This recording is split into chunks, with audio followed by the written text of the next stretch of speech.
Issue 161. We start out with Amy saying it would be good to hang out somewhere in the small universe where nobody knows her and Sonic. So I immediately assumed she'd be proven wrong. Although what I didn't expect was that people would be happy to see them, since Sonic's wanted by the police in the desert town. It turns out people know them because Sonic's exploits on Planet Shinazar get top ratings on the street bids. It's weird to adjust to the idea that Shinazar is the name of the whole small universe planet, and not just the name of Not Shamar, since it sounds so similar to Shamar. Plus, I guess this is a medieval place where there's still technology like that? I mean, monarchy still exists in the present.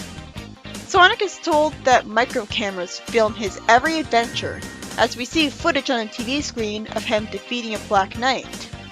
I could understand this being the case for Mobius, where Sonic's already very well known throughout the globe and has a long history of fighting Eggman, but Sonic kind of just got here. It's a little less believable, just a little though. And apparently this world is only stuck in the medieval times in some places because they still have micro cameras and TVs around. Sonic is told that someone's chosen him to represent these civilians in the space race. And he continues his usual strangely jerkish behavior this issue by saying he won't do anything he doesn't want to do, being rebellious. Which is weird because I'd expect a speed-loving guy like Sonic to love races. Sonic and Amy are teleported by a tractor beam to a spaceship, and a control freak dictator says he's Sonic's new master. For some reason, when Sonic runs at the speed of sound towards the soldiers, they have the time to zap him with their ray guns. I mean, granted, I guess Sonic would have to build up speed first and just immediately accelerate Sonic's speed, because he would get hurt if he did that. Sonic lampshades that the dictator should run his own race, and then Amy is threatened, causing Sonic to agree instead of sorting them out like she advises, because Sonic the Hedgehog would rather play it safe.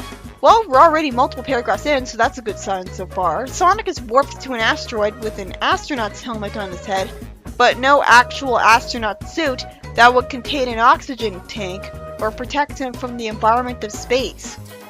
An opponent for him is beamed in called Turbo, who looks so much like Super Sonic without the Dr. Insano eyes and shorter spines that I had actually mistaken him for him in the thumbnail of the video. Of course, Sonic doesn't point this out, because that'd be self-aware of the comic. They're told that the first one back from the race across the asteroid belt wins, and Sonic has to win if you ever want to see Amy again. As I wonder why the hell Sonic hasn't immediately won the race in a second because of his Sonic speed, since he should have no reason to hold back with his speed here.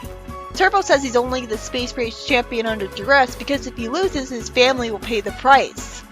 Seriously, how is he running fast enough to be so close to Sonic? This whole story should be done, like, immediately. I'm assuming from this panel that the two will try to work together so that both of them will win. Sonic starts to lose the race because he's not used to running in a zero-gravity environment, even though it has to have gravity because they're stuck on the ground of the asteroid. I mean, you'd think that it wouldn't bother him, he would just keep running ahead. Then a guard lampshades them not locking Amy up, and the dictator asks what Amy could possibly do without her crossbow. Which was a good point, but made me assume right away because he said that she would somehow be useful without it and break free. Amy throws a mirror headband at somebody and knocks them into a control panel which electrocutes them. Was an electrified headband the Technomator? That'd make Amy's headband from the games cool because it actually served a purpose. I hope she uses it like that all the time after this, instead of it just being one issue thing. After Amy gets her crossbow back, she tells Sonic through his astronaut helmet that she's taking control of the ship. Then after Sonic tells Turbo about the good news, I'm confused as all hell, because the text box about how whoever loses has their spaceship destroyed is given to Sonic when it's Turbo who's saying it. And they give Turbo the white reaction, which makes no sense because then it's Sonic who warns Amy that the rival ship's gonna attack her. Was a wizard switching who the voices came out of briefly?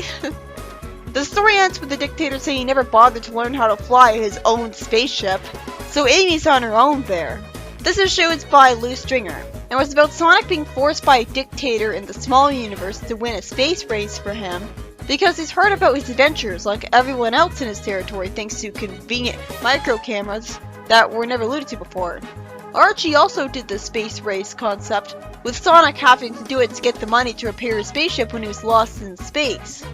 And the race was much more interesting because we had all sorts of different competitors that cheated in various ways. Here the race isn't interesting at all. There's no reason for it to even last as long as it does, because I'm left with the question of why Sonic didn't instantly win the race with his Sonic speed since he had no reason to play fair. And it's never pointed out that Turbo is faster than him, or even kind of as fast as him. At least with Archie, I could believe that maybe the aliens racing Sonic are way faster than they look. This guy just looks like a Mobian. Sonic doesn't ever question why the supersonic lookalike is able to keep up with him. The idea that someone could beat Sonic in a race with no explanation of how he's faster is absolutely laughable. No matter how much more familiar he is with the asteroid, which doesn't even have any obstacles in the way to avoid. I do love that Amy got free with the electrifying headband and took control of the ship instead of being a damsel in distress. And it's interesting that Turbo is running to protect his family instead of just being there. And I was surprised at the fact that Sonic and Turbo don't work together to end the race in a perfect tie as a compromise from Sonic. You'd think he'd want to do that instead of just thinking it's tough luck for Turbo's family being threatened, and wanting to win entirely for himself without even thinking about him. Although that is in character for Fleetway Sonic. Once again, this race feels like padding because there's no reason we couldn't have immediately had Sonic find Fang's transforming belt and leave the universe. He can run at Sonic speed. You'd think he would just run all over the planet multiple times, like Archie Sonic did twice, and he would find Fang eventually,